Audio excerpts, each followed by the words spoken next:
এই দেখেন এই যাত্রী, এ তার প্রতিনিয়ত আসা যাওয়া। আসলে সে কিন্তু যাত্রী না, আপনারা নিশ্চয়ই জানেন। আমরা সম্মানিত একজন যাত্রীকে এবং যে সমস্ত যাত্রী বিদেশের মাটিতে শ্রম দিয়ে টাকা অর্জন করে, আমরা তাদেরকে যথেষ্ট সম্মান করার চেষ্টা করি।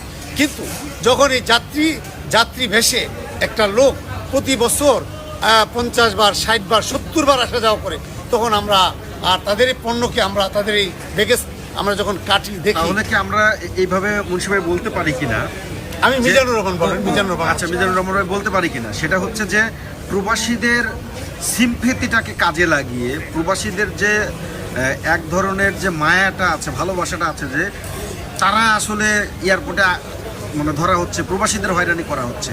তাহলে আমরা কি এটাই দেখছি যে যারা ধরা পড়ছে বা যারা আনছে তারা এটা এনে বাইরে গিয়ে বলছে তারা প্রবাসী? জি জি, তারা বলছে প্রবাসী। আপনি আশ্চর্য হয়ে যাবেন, যে সমস্ত যাত্রী নর্মালি বিদেশে আসা যাওয়া করেন, শুধুমাত্র শ্রমের বিনিময়ে টাকা কামাই করেন, তারা অত্যন্ত পোলাইট, তারা অত্যন্ত ভদ্র, তারা আমাদেরকে অত্যন্ত রেসপেক্ট করে এবং আমরাও তাদেরকে যথেষ্ট সমীহর সাথে, সম্মানের সাথে আমরা জানি তাদের শ্রমের বিনিময়ে, তাদের গ্রামের বিনিময়ে আমাদের দেশে ফরেন কারেন্সি আর্ন হয়। এজন্য আমরা সর্বদা সচেষ্ট থাকি। কিন্তু সবচেয়ে দুঃখের বিষয়, এই মুসলিমীয় শতাধিক বা 200-500 লোক যারা কিনা এই বিভিন্ন কান্ট্রিতে যায় গোল্ড এবং কসমেটিক্সের আইনা ব্যবসা করতেছে এবং হরদম আসা যাওয়া করে, এই তারা কিন্তু আসা যাওয়ার কারণে আমাদেরকে যাত্রীদেরকে স্ক্যান দিতে হয়, যাত্রীদেরকে পরীক্ষা করতে হয়। আর যার ফলে তারাই বড় গলায় আমাদেরকে বলে আপনারা আমাদেরকে হয়রানি করতেছেন, কিন্তু মূলত তারা আমাদেরকে হয়রানি করতেছে।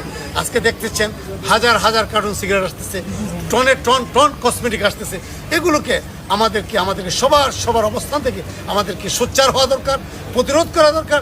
তাহলে আমার মনে হয় আমরা 5ই আগস্টের যে আন্দোলনের পরে যে রাষ্ট্র চলবে সেটা সুন্দরভাবে চলবে, আমি বিশ্বাস করি। ভাইজান একটু আসেন, আপনার সাথে একটু কথা বলি। ভাইজান একটু আসেন। ভাই, আপনি মাসে কয়বার যান? মাসে 2 বা 3 বার যাই। মাসে 2-3 বার যান। আপনি এই যে মানে ওইখানে গিয়ে কতদিন থাকেন? 2 দিন, 1 দিন। এটা কি আপনার নিজের ব্যবসা নাকি আপনি অন্য কারো হয়ে কাজ করেন? আমার নিজের ব্যবসা। ও, আপনার নিজের ব্যবসা। আপনি প্রবাসী না? এগুলো বিক্রি করেন কোথায়? এই যে মোবাইল, মানে আপনি হচ্ছে লাগেজ পার্টি, তাই তো? কাস্টমস সম্পর্কে বা কাস্টমস নিয়ে আপনার কোনো অভিযোগ আছে? না। কাস্টমসকে আপনাকে কোনো হয়রানি করছে? ভাই এদিকে আসেন, একটু কথা বলেন। প্রিয় দর্শক, আপনাদেরকে একটু বিষয় আমি জানাতে চাই। এই একজন লাগেজ পার্টি, এই মালগুলো তিনি লাগেজ ভরে তিনি সব কিছু এনেছেন এবং এরপরে তিনি বলেছেন যে আসলে অল্প কিছু ল্যাপটপ আছে এখানে, মোবাইল আছে এখানে, কসমেটিক্স আছে। কিন্তু এই মানুষগুলোই প্রবাসীদের হয়ে